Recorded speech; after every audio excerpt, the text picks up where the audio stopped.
you have that interesting story where I think you were 18, where you actually, how many pills? So you wanted to overdose. You had enough. I had enough. I had enough of living. I had enough of just fighting through the sadness. And I just decided that day, and it was a process. I'd actually stayed in my house, not eating or drinking or bathing or anything for like a month. And were you by yourself or? I had my own apartment. I was by myself. At that age? At that age. But that's, I don't want to say that's normal, but you know, I had my own apartment. I was in, you guys call it university, we call it college. Yeah.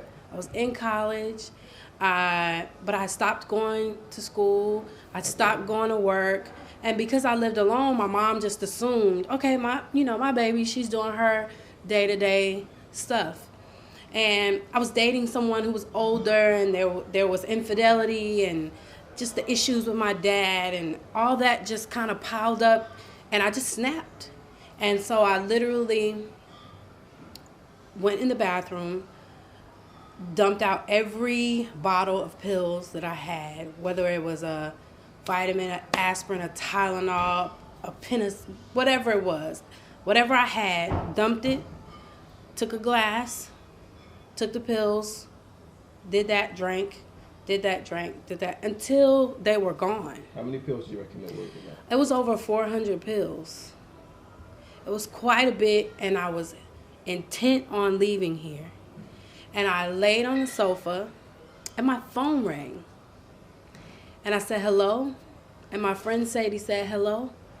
I said, why? You called me. She said, no, you called me. So her phone rang on the other end. And she called 911. I was sent to the hospital. When they were wheeling me back, my mom said they called Code Blue. Because at this point, I don't know, past this is what my mother's telling me.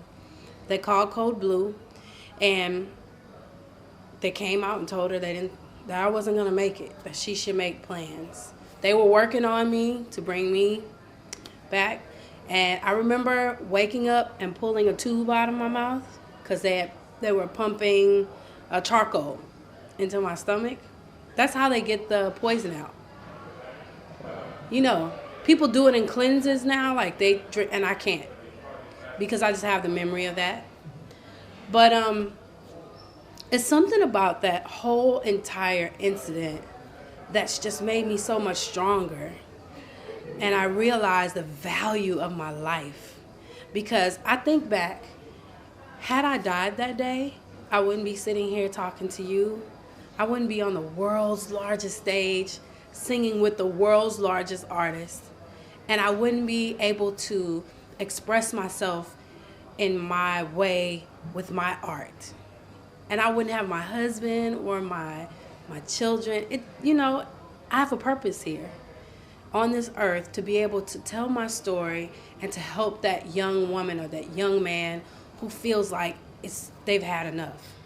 And to let them know that even though it's storming, even though the rain is falling, sheets of rain are falling, that after that storm, the rainbow's gonna come, and then after that rainbow, the sun's gonna shine. Things just get better. That's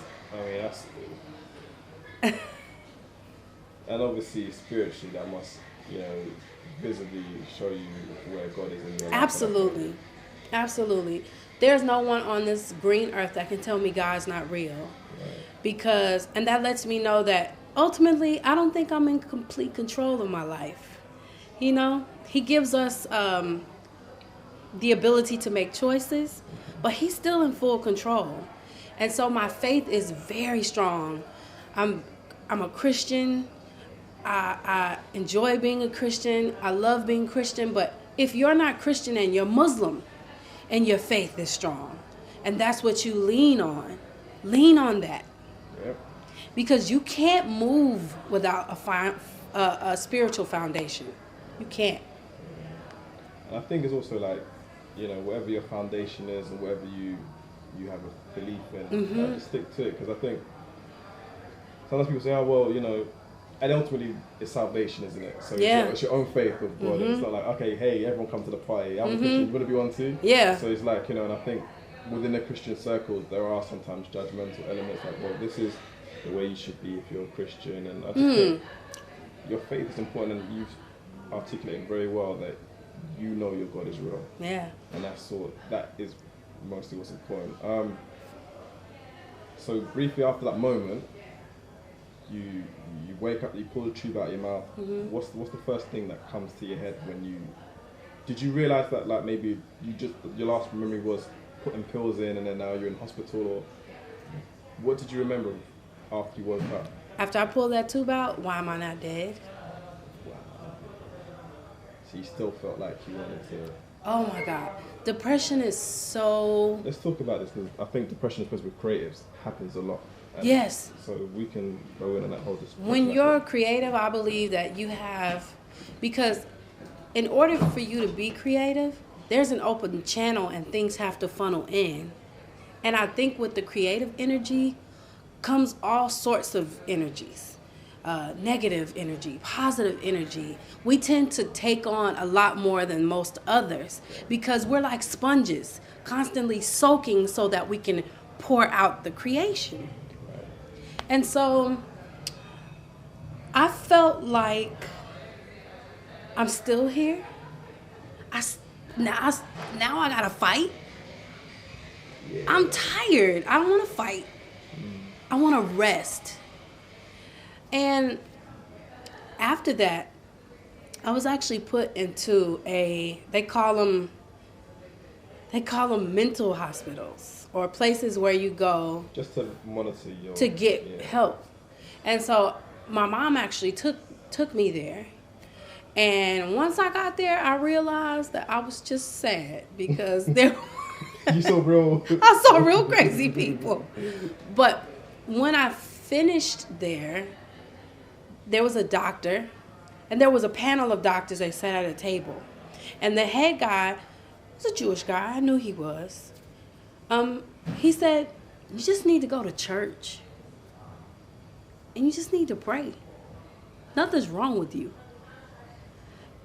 And I was like, ding. You know how that bell goes off? Man, maybe I should try that. Because when I was younger, I went to church and it felt great. And, you know, and then when we moved from where I was born to Texas, we sort of got disconnected from that spiritual. And I started going to church again. I started going to St. John's, downtown in Houston, Texas. And I've just been in ever since.